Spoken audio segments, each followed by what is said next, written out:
بسم الله الرحمن الرحيم. سپاس بخوا لخدمتی فرمودەی ژمارە 16. پێغەمبەری خوا صلی الله عليه وسلم لەیەکی لە فرمودەکانی کە ئەم فرمودەیە نییە شوێنێکی ترا فەرمێ هەموو نەوەی ئادەم هەڵە ئەکەن بەڵام باشترینی ئەو کەسانەی هەڵە ئەکەن واتە باشترینی نەوەی ئادەم ئەوانن کە تەوبە ئەکەن و زۆر پەشیمان ئەبنەوە لە هەڵەکانیان. بەڕێزان ئەم فرمودەیە دووبارە و دەبارە وەک تەواوی فرمودەکانی تر کاری ڕۆژانەمانە.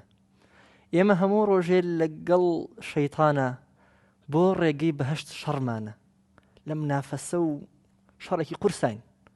ئێمە بۆ لای خوا ڕێگەمان گرتو و ئەویش لە دوامانەوە بەرۆکمان ئەگرێت و ناهێڵ لە بەرەو خوا بچین.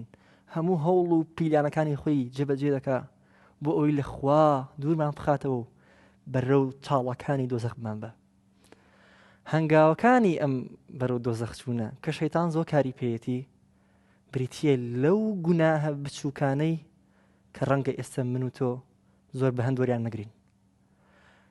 کاتێک بەندەیەک ئەمە دەقیان فەرمودەیە بەندەیەک مرۆڤێک کە ئەکرێ من یان تۆبی هەڵەیەکەکە یەک دانە هەڵە لەو دڵە سپی کە خوا پێ بەخشیویت یەک دانە خاڵی ڕەش دروستە بێ. هەر کاتێ و هەڵێ زیابکە خاڵێکی تر سێ هەڵە سێ خاڵ 100 هەڵە 100 خاڵ ئەمە ئیگەیەنێک کە دڵمان سپیە لە ڕاستیدا بەڵام گوناحەکانمان ڕەشاین ناشین و پیسن تاریکاین دڵمان بەرەو ڕەشیە بن. ئەگەر کەسەکە ئەگەر من و تۆ لە کاتی کردنی یەک دانە هەڵەماندا وازمان لە هەڵەکە هێنا داوای لێ خۆشببوومان لە خوا کرد و دواتریش تەوبەمان کرد نەزەعە وەستەغفەرە وەتاب وازمان هێنا و ئەستەغفیرڵڵامان کرد و تەوبەمان کرد لەو هەڵەیە ڕاستە و خۆ بە ئەمری خوا ئەو نوقتە ڕەشە لەسەر دڵمان ئەسڕێتەوە لا ئەچێ شوێنەکەی بە سپێتیە مێنێتەوە. بەڵام ئەگەر واز نهێنین گوناهەکەمان بەردەوام بێ ئەگەر چی بچووکیشە دانە و دوانوسیان دیوارێکی گەورە بە نوقتەی قەڵەمی دار ئەگونجێ ڕۆژێک لە ڕۆژان پڕ بێتەوە بە ڕەشایی. ئەو کاتە ئەو دڵی لە گوناحە ڕەشە بێ بیرمان نەچێ ئیتر نوری هیدایەتی ئیلاهی وەرناگرێ. ئەم فەرمودەیە مژدەیەکی زۆر گەورەی تێدایە.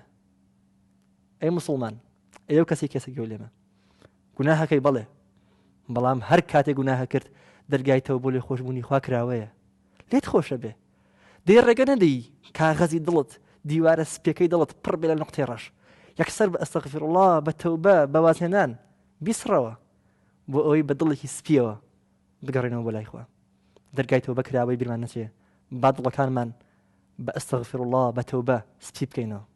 فەرموون. السلام عليكم ورحمة الله.